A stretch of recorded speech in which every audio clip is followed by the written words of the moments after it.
前几天从美国的 Rio Grande 买了一些材料回来，包括了上一次跟大家讲的黄酮汉药。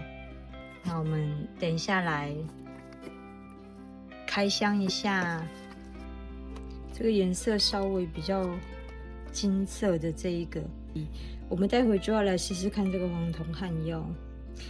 我这边准备了跟上次差不多的东西，就是一个圆片跟一个圆管，然后待会把它们焊接在一起，我们就可以看到这个焊药流动的效果。然后我会先涂上膏状的助焊剂，然后这个助焊剂它是有附刷子，你可以直接刷在你的金属上面。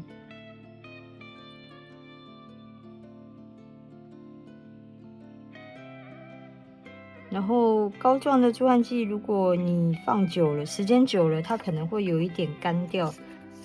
那这个时候你就再加一点蒸馏水进去，会跟新的一样。好，我来把管子上面也沾上一点助焊剂，因为刚刚涂的有点太多。好，我先把助焊剂先加热，让它作用。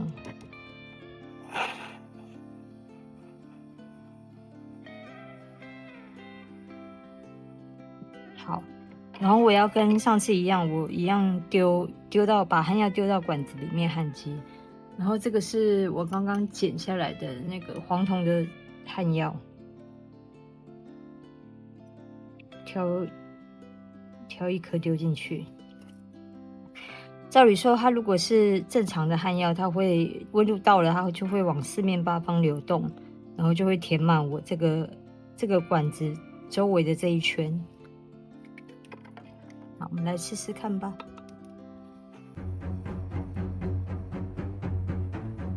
一样要抬起来焊接。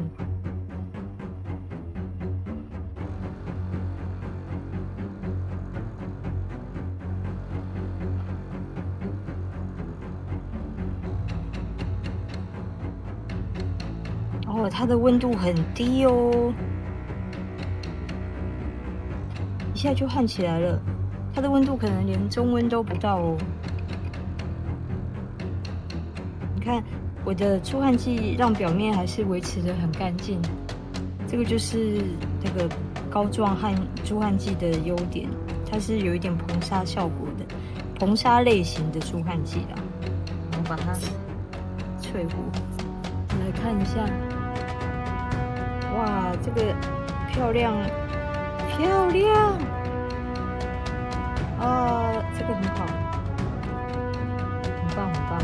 好，我们等一下来栓洗之后，看看它的那个焊药的颜色是不是我们要的。好，我觉得非常棒，找到那个人生的灯塔了。好，接下来我们把我们刚刚焊接的这个黄酮饰片丢到自栓。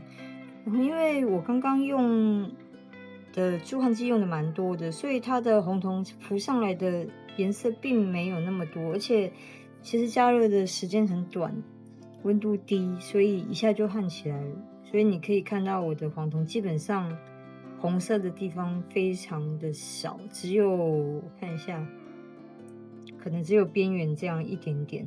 把灯关掉，只有边缘一点点有红酮。好，那我们等一下主要是要看我们刚刚这个焊接线，它的颜色跟我们的黄酮是不是接近。如果够接近的话，以后我们焊接可以用这样子的黄酮焊药，我觉得会比较合适，比银焊来的合适啊。因为银焊它就是很明显的一条银色的边，然后氧化的话颜色也会比较不一样。那我们丢到这个自栓液，这个 Super Pico， 这个我如果之前有看过我介绍这个自栓液的做法的话，就会知道这个是专门来自栓红酮，就是黄酮上面浮出来的红酮。它可以把这些红酮咬掉，然后你就不用花力气在那边磨。特别是你有一些复杂精细的细节的时候，就不太适合用研磨的方式去磨红酮。所以我们把它丢到这个 Super Pico 里面，来看一下它的制酸反应。因为里面有双氧水，所以会有一些小气泡在铜上面作用。因为这个红铜生成的部分没有很多，所以我们就大概几分钟就可以拿起来看一下。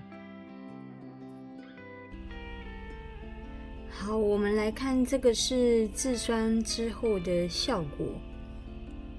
我先用大概600号的砂纸都把表面都研磨过了，然后我们可以看到这个汗腺它其实并没有非常的明显，它就是浅浅的一圈，有点银也有点黄色的汗腺在周围。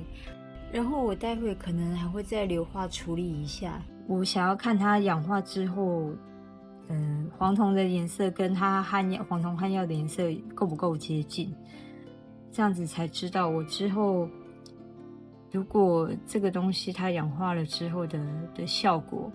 因为我们都知道黄铜其实也是蛮容易氧化的。好，我把这个黄铜拿去硫化过，然后我想看看这个汗腺硫化完之后的效果。看起来是也还蛮不错的，就是跟整体的协调感是很一致的。然后我又继续焊了一些比较大块面积的，像这个界圈，我是这个位置有焊接这一条。好，这条有一个浅浅的汗腺，当然因为这个我没有制酸，我就焊接完我就把它磨掉了，所以可能有一点点痕迹。但是你看，像这个焊接就是这个 bezel， 还有底下的这一条，其实它的焊接线真的不是那么明显，跟银焊比起来，它其实痕迹里面内圈也是一点点。虽然一定会有焊接的痕迹，但是它不像银焊那么明显的一条银色的圈。这个有焊接爪子我焊在内侧，所以如果不仔细看，其实几乎是感觉不到它里面有焊接线。然后外面的焊接线在这里有一条，但其实真的非常不明显。这个戒指是有做一些敲质感的处理，所以它会焊接线其实就是敲完以后，它其实就整个融在里面，感觉不出来。然后这里还有一些，这个是焊接耳针，银耳针跟铜，然后用黄铜焊药焊，所以几乎感觉不到焊药的存在。所以我真的觉得这个焊药的效果真的还蛮不错的。然后这个是铜跟银焊接，焊药放在这里，其实真的不明显，看不太出来。我觉得这个焊药真的不错，如果大家有在焊接黄铜的话，非常推荐这个 Rio Grande 的焊药，黄铜焊药。那我们今天的黄铜焊药的试验就到这里咯。那大家如果喜欢我的影片，记得在底下留言、按赞，还有订阅，或者是加入我的会员，我们可以学到更多其他比较基础的技术。我们就下次见咯，拜拜。